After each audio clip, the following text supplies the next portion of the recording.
Olá, pessoal! Eu sou a professora Elise e essa é a nossa terceira aula de gramática. Hoje nós vamos trabalhar com estilística, mais especificamente com as figuras de linguagem. O conteúdo da aula de hoje, ele é bem conceitual, tá? Nós vamos trabalhar diversos conceitos que nós precisamos conhecer, tá? Qual que é a importância das figuras de linguagem, pessoal? As figuras de linguagem, elas ajudam na compreensão e na interpretação de textos literários e também na construção de boas produções textuais. Por quê? Porque, em geral, nós precisamos evitar as figuras de linguagem nas nossas produções textuais, tá? E afinal, o que são as figuras de linguagem? Elas são recursos expressivos que são empregados por quem fala ou escreve. É um modo não convencional de empregar as palavras. As figuras de linguagem são muito utilizadas nos textos literários. A gente vê muita figura de linguagem nas obras literárias, tá? Por quê? Justamente porque o autor tem esse objetivo de se expressar. Então, ele utiliza desses recursos para expressar os seus sentimentos e as ideias que ele está tentando demonstrar ali, tá? As figuras de linguagem expressam a criatividade do autor. Elas estão muito relacionadas à conotação, ao sentido figurado, termo que nós aprendemos aí umas aulas atrás, certo, pessoal? Existem centenas de figuras de linguagem. Nós vamos apresentar aqui algumas para vocês. Como é uma aula muito conceitual, ou seja, cheio de conceitos, eu trouxe alguns exemplos para facilitar a memorização, beleza? Então vamos lá. As figuras de linguagem, elas podem ser classificadas em figuras de palavras, figuras de pensamento, sintáticas e fonéticas, tá? Nós vamos ver uma a uma. Vamos lá. As figuras de palavras são aquelas quando as palavras adquirem um novo sentido na oração, diferente do sentido convencional, tá? A primeira delas é a comparação. O que é a comparação? Comparação nada é do que aproximar dois termos semelhantes por meio de um conectivo. E quais são os conectivos? São, nesse caso, as palavras que dão a ideia de comparação, tá? São as nossas conjunções, por exemplo. Como, tal qual, igual a. Existem vários conectivos, né? Vários elementos de ligação, várias conjunções que podem ser utilizadas, tá? No caso da figura de palavra comparação, essas são as mais usuais. E qual é o objetivo? É realçar determinada qualidade do primeiro termo. Tá? Então vejam aqui um exemplo. A chuva caía como lágrimas de um céu entristecido. É tão certo quanto o calor do fogo. Nós temos aqui então esses conectivos que são utilizados para aproximar termos semelhantes, ok? Ele quer fazer essa aproximação de ideias semelhantes, beleza? Muito bem. Temos também as metáforas. Metáforas é já bem conhecida, né? Uma relação de semelhança entre termos. Ela é também uma comparação, mas ela é uma comparação subentendida, sem o uso do conectivo. Então vejam aqui os exemplos. O Brasil é novo, é um país pivete. Minha boca é um túmulo. Né? Eu trouxe aqui um trecho de uma música. Você é luz, é raio, estrela e luar. Nós temos aqui, não é possível o Brasil ser um pivete, né? Então está sendo utilizado aqui uma metáfora, uma comparação pela relação de semelhança com juventude, tá? Que é o que eles estão querendo comparar aqui. O Brasil é novo, é um país jovem, é um país pivete. Essa é a metáfora. Temos também as metonímias. Metonímia é uma relação de lógica entre os termos. É uma relação de aproximação, mas ela é uma relação de aproximação pela lógica, certo? Então, ela ocorre de várias maneiras. Eu trouxe aqui algumas formas de ocorrência da metonímia. Então, nós podemos empregar, por exemplo, o autor pela obra. Leio Graciliano Ramos porque ele fala da realidade brasileira. Eu não posso ler o Graciliano Ramos. Eu estou lendo a obra de Graciliano Ramos. Mas dizer que eu li Graciliano Ramos é um recurso, é uma figura que foi empregada pelo autor dessa sentença. tá? Ouvi Mozart com emoção. Também, eu não posso escutar o Mozart, eu estou escutando a música de Mozart, certo? Pode ser empregada a metonímia também através do continente pelo conteúdo. Então, tinha tanta fome que comeu uma panela de arroz. Ofereci o sorvete e ele comeu o pote todo. Não é possível comer o pote todo, tá? Eu estou usando aqui o continente pelo conteúdo. Continente sendo o pote, o conteúdo, sorvete. Metonímia também pode ser empregado como a parte pelo todo. O bonde passa cheio de pernas, né? Pernas aqui referindo-se a pessoas. Procura um teto para morar. Qual é o todo aqui? É o teto, né? Está se referindo à casa. O singular pelo plural. Todo homem tem direito à saúde, educação e moradia, né? Quer dizer, todos os homens têm direito. A criança precisa do carinho e da proteção dos pais, ou seja, todas as crianças precisam, tá? A gente está utilizando esse recurso aqui do singular pelo plural dentro da metonímia. Também podemos empregar um instrumento por quem o utiliza. Então, vejam, os microfones corriam atropelando o entrevistado, tá? Microfones aqui significando os repórteres. Ele é um bom pincel. Pena que seus quadros são caros. Pincel aqui associando ao pintor. O abstrato pelo concreto. A juventude é corajosa e nem sempre consequente. Juventude aqui, né, é abstrato relacionando-se a jovens, tá? Que daí seria o substantivo concreto. Ou a infância é saudavelmente desordeira. Infância aqui referindo-se a crianças. Por fim, temos mais 3 formas de metonímia aqui, olha. O efeito pela causa. Conquistei tudo isso com muito suor. Suor relacionando-se a trabalho. Algumas indústrias irresponsáveis despejam a morte nos rios, né? Despejam poluição nos rios.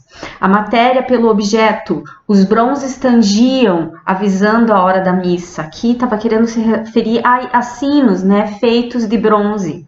Os cristais tiniam na bandeja de prata, cristais referindo-se a copos, né, que é o material, os cristais é o material do qual os copos são feitos.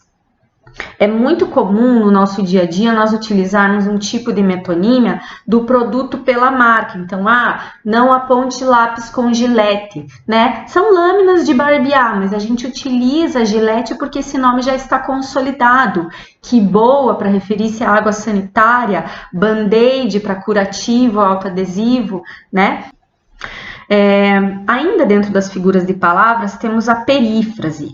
A perífrase é a palavra, quando a palavra ou expressão é usada para nomear um ser por meio de uma característica, tá?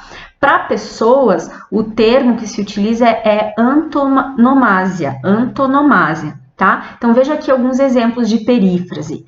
A Cidade Luz continua atraindo visitantes do mundo todo. Cidade Luz aqui está substituindo Paris, tá? Porque é uma característica muito já conhecida de Paris. Ou o rei do futebol aposentou-se. Já automaticamente lembra o Pelé, certo?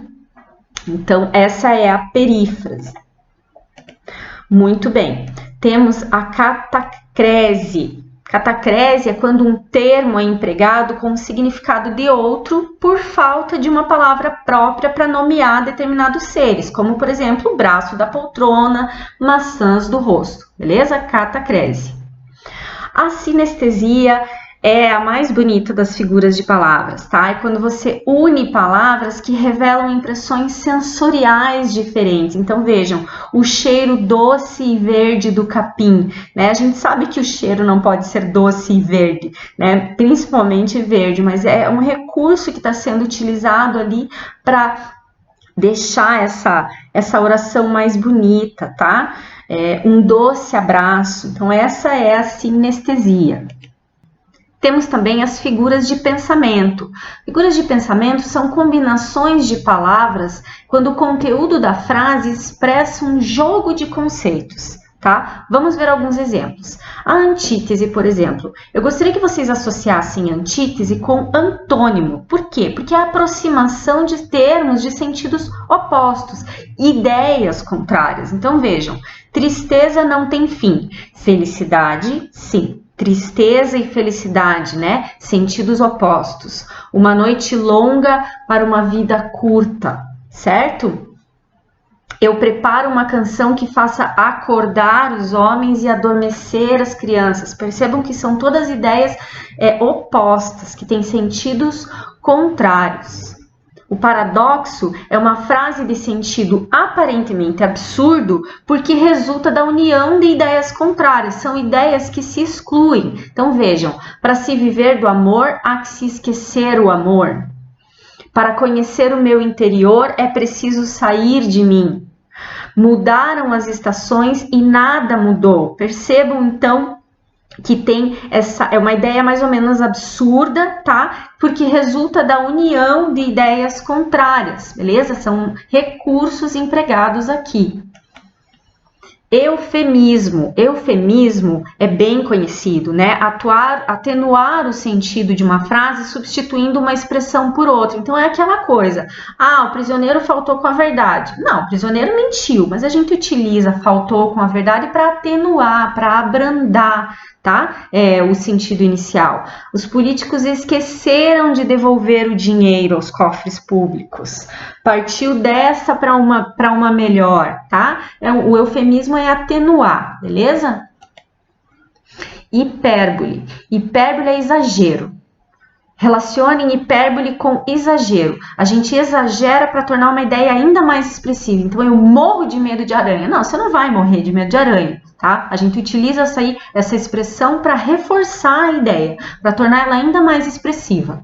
Ele possui um mar de sonhos e aspirações, ou então eu vou morrer de rir, tá? É um exagero para reforçar a ideia. Ironia. Ironia, a gente também é bem conhecida nossa, né? Inversão de sentido, é uma sátira, é uma ridicularização. Ai, que careta linda! Ou que bela besteira você fez, hein?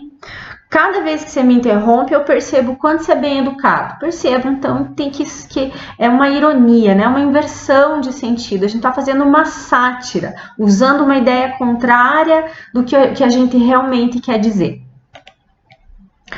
Prosopopeia ou personificação. A prosopopeia é nada mais do que personificar o animismo, tá? O que acontece aqui? A gente atribui características de seres vivos a seres inanimados. Então, a cidade maliciosa de olhos de ressaca.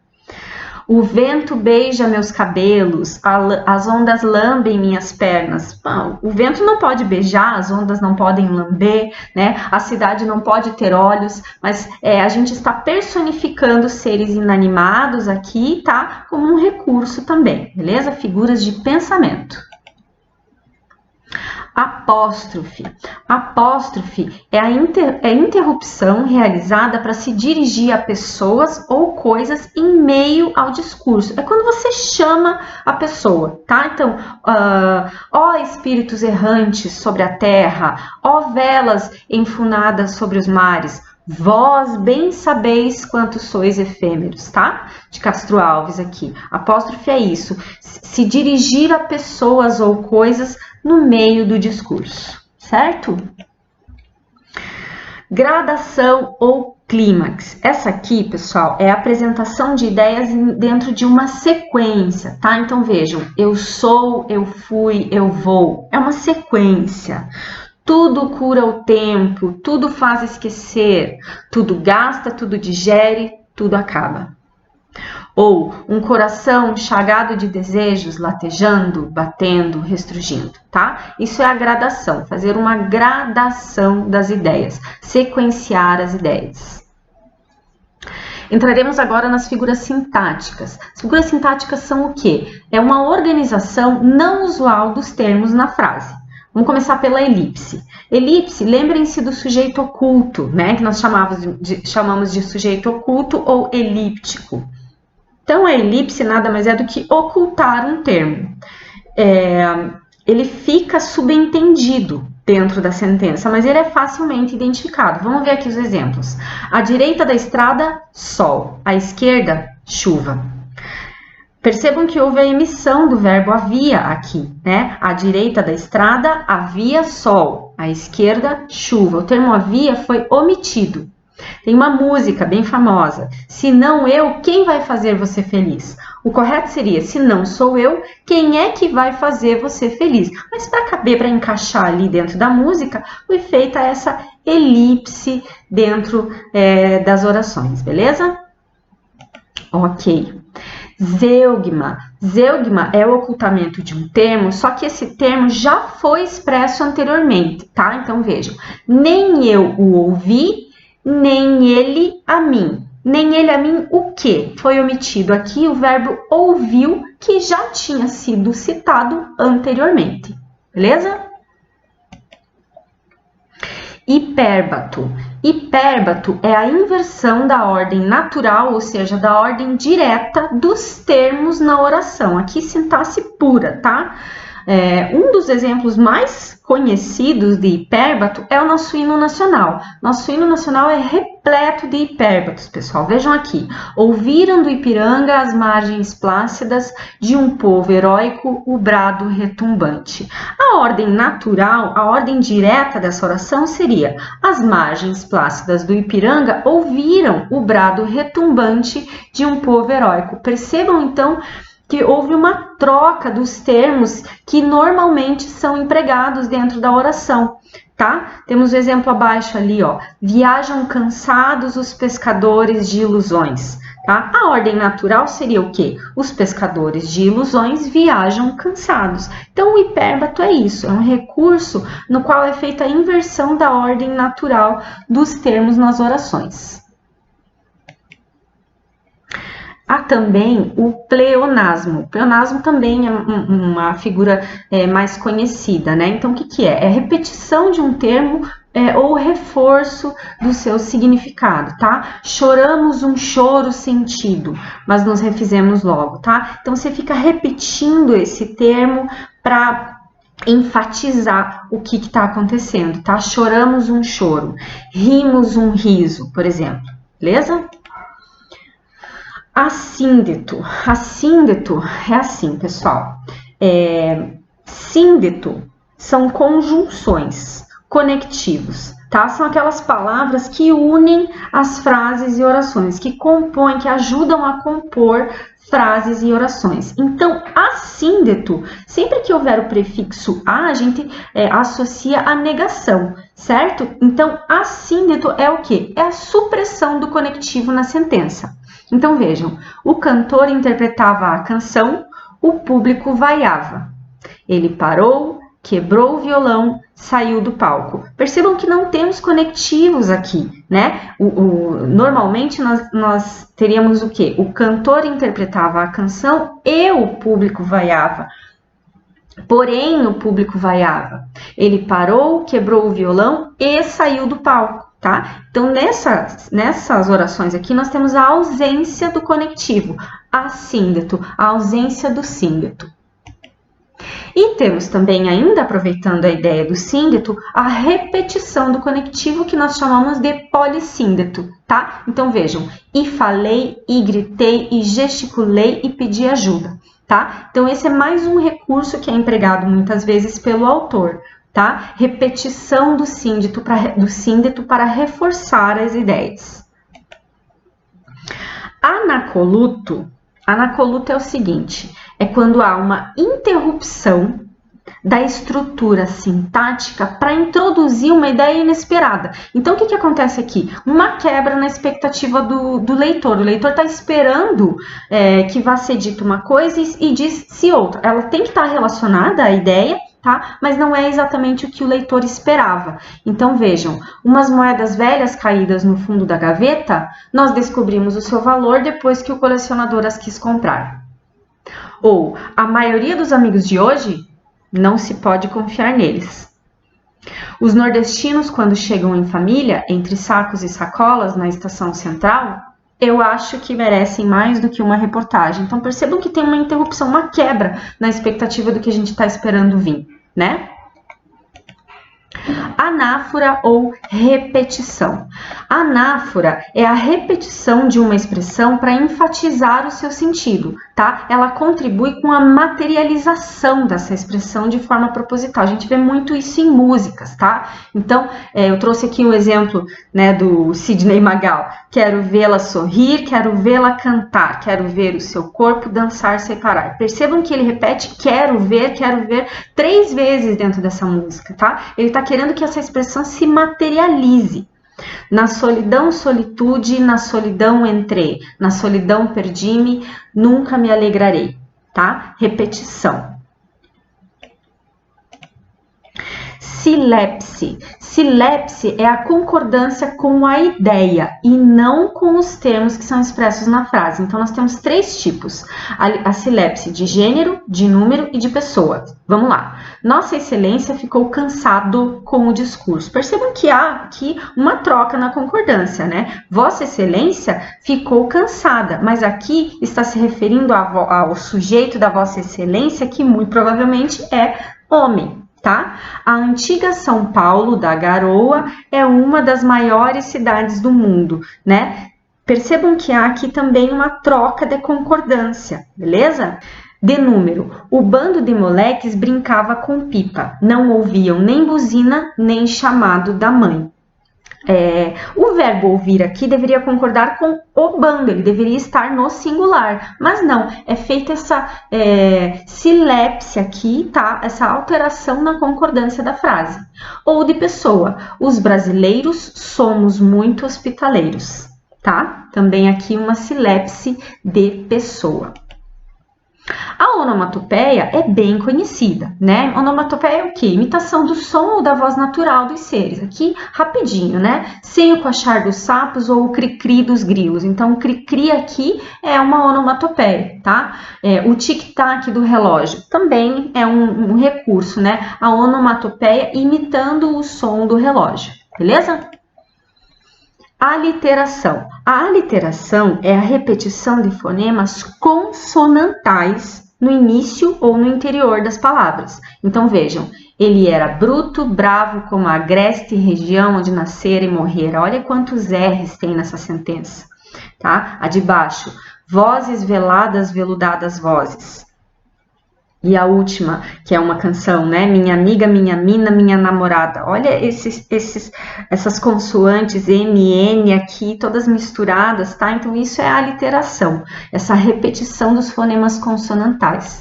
E nós temos a assonância, que é a repetição de fonemas vocálicos, tá? Então, assonância, fonemas vocálicos, tá? As vogais, elas podem ser repetidas em sílabas tônicas ou se destacar numa mesma frase. Então, vejam, ó formas alvas, brancas, formas claras.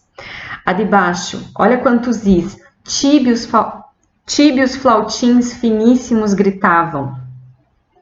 Ou a última, cheia de as, a minha alma tá armada e apontada para a cara do sossego, tá? Isso é assonância, repetição de fonemas vocálicos. Bom, agora nós vamos trabalhar com vícios de linguagem, pessoal. Vícios de linguagem são desvios do padrão culto da língua, tá? Então, vamos começar pelo pleonasmo vicioso. Pleonasmo vicioso é a repetição desnecessária de uma informação, tá? Então, é aquele famoso subiu para cima, desceu para baixo, entrou para dentro, tá? Ou o principal protagonista do filme, hemorragia de sangue. Aqui no primeiro exemplo, na última peça, ele fez um monólogo falando sozinho. O monólogo já é falar sozinho, né? Então, pleonasmo vicioso é isso, uma repetição desnecessária de uma informação.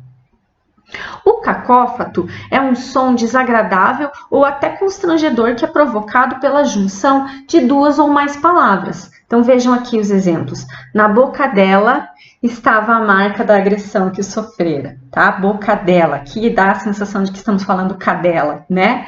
Paguei R$10 por cada caderno. Porcada, lembrando de porcos, tá? E aqui o último, vou mijar para casa, né? Então, o cacófato é isso, ele dá esse som desagradável e muitas vezes pode causar até um certo constrangimento, beleza? O eco, ele é uma dissonância provocada pela sequência de palavras com terminações semelhantes. Então, ele dá bem essa sensação de eco, tá? Vejam aqui, ó. Essa é uma questão que requer uma solução do ministro da Educação. Percebam a repetição desse ão ao longo da nossa oração, tá? Isso é o eco, beleza? Vício de linguagem.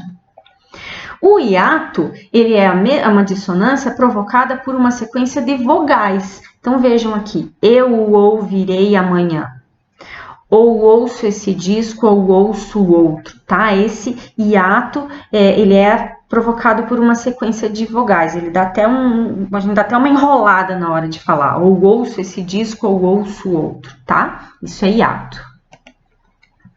A colisão, por outro lado, ela essa dissonância provocada pela repetição de consoantes semelhantes, tá? Então, vejam, ela é quase como uma aliteração mal elaborada, tá? Então, é um recurso mal empregado aí. A literação é um recurso, né? E a colisão é um vício de linguagem. Então, minha mãe me mandou mudar a toalha. Ou sua saia saiu suja da máquina. Ela causa essa sensação desagradável, uma dissonância.